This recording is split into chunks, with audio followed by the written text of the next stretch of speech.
वंदे संस्कृतमातरम। ओम नीलाचल निवासाय नित्याय परमात्मने बलभद्र सुभद्राभ्यां जगन्नाथाय ते नमः। जगन्नाथाय ते नमः। संसारे विविधाः भाषाः प्रवर्तन्ते मुहुर्मुहुः। अमृता मधुरा हृद्या भारते भाति भारती। भारती संस्कृतं नाम भाषाणां जननी मता। लोकभाषा पदे दख्या भाषापुष्टि विधायिनी।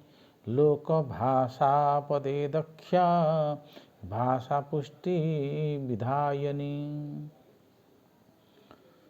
सुरससुबोधा विश्वमनोज्ञा ललिता हृद्या रमणीया। अमृतवाणी संस्कृतभाषा।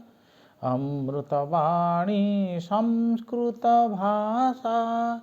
नैव क्लिष्टा न च कठिना। नैव क्लिष्टा न च कठिना। नैव क्लिष्टा न च कठिना।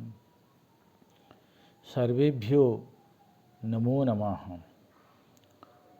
कोरापुट मंडल पक्षतः आयोजितेस्मिन् संस्कृत दिवस पालन कार्यक्रमे समुपस्थिताः सर्वे माननीयाः अतिथयः निखिलोत्कल संस्कृत शिक्षक महासंघस्य मान्याः पदाधिकारिणः अस्मिन् कार्यक्रमे उपस्थिताः शिक्षकाः शिक्षिकाः छात्राः भ्रातरः भगिन्यः तथा च महासंघस्य कर्मकर्तारः विभिन्नेभ्यः स्थानेभ्यः समायोजिताः ये सन्ति सर्वेषां कृते अहं प्रथमतः साधुवादं विज्ञापयामि। भवन्तः जानन्ति संस्कृत भाषा संविधान स्वीकृता भाषा। संस्कृत भाषा सर्वभाषा जननी। संस्कृत भाषा प्रादेशिक भाषा पुष्टिकारिणी। संस्कृत भाषा संहतिकारिणी। संस्कृत भाषा ज्ञान विज्ञान प्रदर्शिनी। संस्कृत भाषायाः गौरव विषये अहम् अत्र वक्तुम् इच्छामि। अत्र विशेषतः ये कार्यक्रमे संलग्नाः सन्ति तेषु संस्कृत शिक्षकाः केवलं तत्र न विराजन्ते, तत्र संस्कृत प्रेमिणः अपि सन्ति, संस्कृत छात्राः अपि सन्ति। मम अत्र कथनस्य अभिप्रायः भवति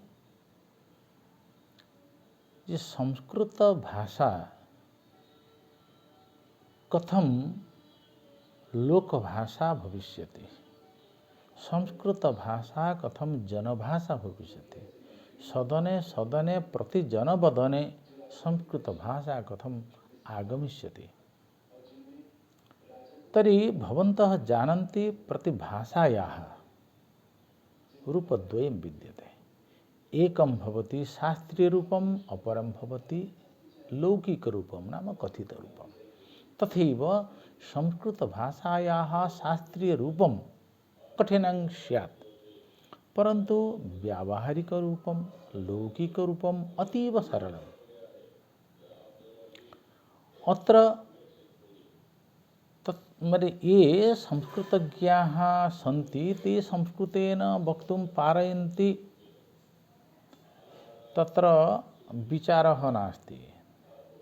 अस्माकं लक्ष्यमस्ति ये संस्कृतं न जानन्ति, संस्कृतं ये न पठितवन्तः ते कथं संस्कृतेन वक्तुं पारयिष्यन्ति। तदर्थं 1983 संवत्सरतः लोकभाषा प्रचार समिति न केवलम् उत्कलराज्ये न केवलं भारतवर्षे समग्र विश्वे संस्कृत संभाषण शिबिर माध्यमेन संस्कृतं कथं लोकभाषा भविष्यति तद्विषये अहर्निशं प्रयत्नं करोति। अस्माकं लक्ष्यं भवति लोकभाषा ही संस्कृतं, लसतु संस्कृतं चिरं गृहे गृहे च पुनरपि इति लक्ष्यं पुरस्कृत्य समितिः कार्यं करोति। भवन्तः जानन्ति न केवलं लोकभाषा प्रचार समिति, संस्कृत भारती, अमृतवाणी प्रतिष्ठानम् एताः संस्थाः अपि कार्यं कुर्वन्ति। तर्हि अत्र अहं तत्र सूचयितुमिच्छामि लोकभाषा प्रचार समिति पक्षतः प्रतिमासं 20 दिनात्मकं संस्कृत संभाषण वर्गः प्रचलति। प्रतिदिनं 1 घण्टा मात्रं पठित्वा यः कोऽपि संस्कृतेन वक्तुं पारयति। तत्र संभाषण वर्गे धातुरूपाणां, शब्दरूपाणां, व्याकरण नियमानां कंठस्थीकरणं न भवति। तत्र केवलं शृण्वन्तु, स्मरन्तु, कथयन्तु। तर्हि भवतां मनसि प्रश्नः स्यात्, तर्हि शब्दरूपं, धातुरूपं, व्याकरणं विना कथं वयं संस्कृतेन संभाषणं कर्तुं समर्थाः भविष्यामः? एकम् उदाहरणम् उपस्थापयितुम् इच्छामि। एकः शिशुः स यदा स्वमातृभाषया आलापं करोति, कथावार्तां करोति, स किं व्याकरणं जानाति? न तस्य शिशोः लिपिज्ञानम् अस्ति। केवलं पिता किं कथयति, माता किं कथयति, भगिनी किं कथयति, भ्राता किं कथयति, तत् श्रुत्वा श्रुत्वा श्रुत्वा सः शिशुः शनैः शनैः कथयति। तथैव अस्माकं संभाषणवर्गे एषः नियमः भवन्तः शृण्वन्तु, कथयन्तु। कदाचित् भाषणे त्रुटिः भवेत्, तद्विषये चिन्ता मास्तु। यदि त्रुटि भवति शनैः शनैः तत्र शुद्धता आगमिष्यति, तद्विषये चिन्ता न करणीया। तर्हि अपरः प्रश्नः मनसि भवेत्, अहं यदि संस्कृतेन कथयामि तर्हि मम कः लाभः अस्ति? किमस्ति? बहवः लाभाः तु सन्ति। अहम् एकं विषयम् उपस्थापयितुम् इच्छामि। यदि कोऽपि ओडिया भाषया कथावार्तां करोति तर्हि भवन्तः किं चिन्तयन्ति? एषः उत्कलीयः।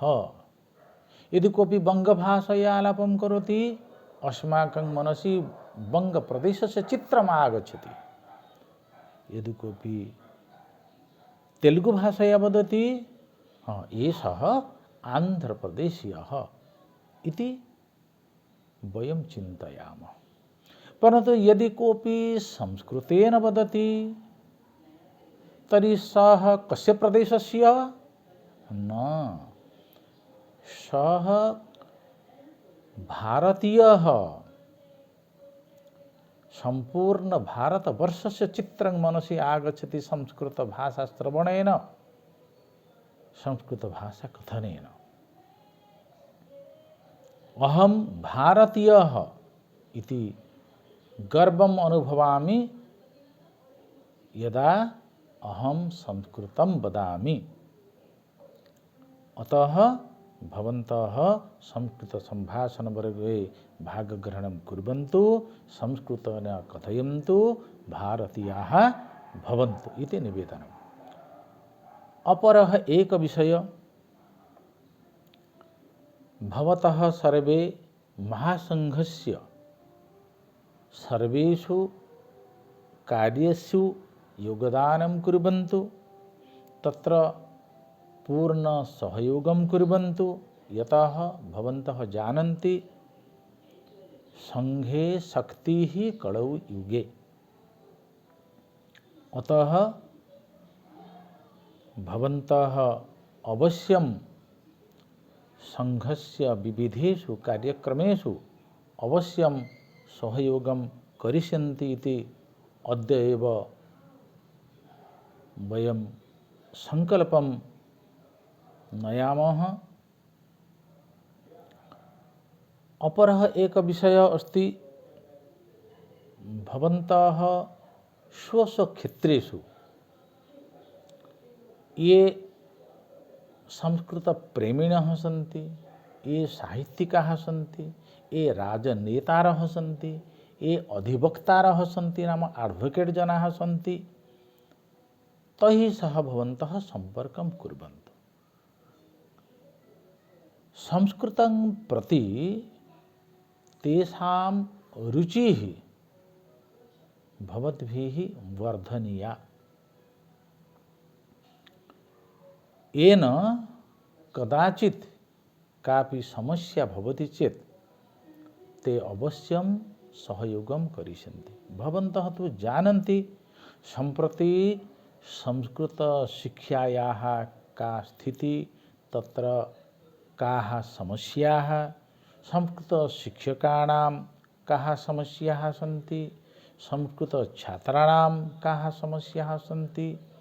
तर्हि एतासां समस्यानां समाधानार्थं यदि वयं केवलं संस्कृतज्ञः सर्वकारसमीपे कथयिष्यामः तर्हि कदाचित् सर्वकारः न श्रस्यति। परन्तु संस्कृतप्रेमिणः साधारणजनाः यदि सर्वकारस्य सविधे संस्कृतस्य सपक्षे स्वकीयम् अभिमतं प्रकटयिष्यन्ति तर्हि सर्वकारः अवश्यं श्रस्यति इति ममानुभवः। अस्तु, अधिकं वक्तुं नेच्छामि, अन्तिमे एतत् कथयामि, संस्कृतस्य क्षतिः नास्ति न पठेत् यदि कश्चन संस्कृतं न पठति तर्हि संस्कृतस्य कापि क्षतिः न भवति। यः संस्कृतं न पठति तस्यैव क्षतिः भवति। नाम संस्कृते स्थितं ज्ञानं, विज्ञानं, दर्शनं, योगशास्त्रं, नीतिशास्त्रं किमपि ज्ञातुं सः समर्थः न भवति। अतः अवश्यं वयं संस्कृतं पठामः, भारतीयाः भवामः, संस्कृत ज्ञानेन अस्माकं ज्ञानवर्धनं भविष्यति। अन्तिमे एकं श्लोकम् उपस्थापयितुम् इच्छामि। असारे खलु संसारे सारं संस्कृतभाषणं संस्कृतेन विना व्यर्थं भारतीयस्य जीवितम्। तर्हि संस्कृतेन संभाषणं कुरु, जीवनस्य परिवर्तनं कुरु। संस्कृतेन संभाषणं कुरु, जीवनस्य परिवर्तनं कुरु। संस्कृतं विजयतां, भारतं दिदीप्यताम्। संस्कृतं विजयतां, भारतं दिदीप्यताम्। पुनरपि सर्वेभ्यः कृतज्ञतां साधुवादं च विज्ञाप्य विरमामि। नमो नमः।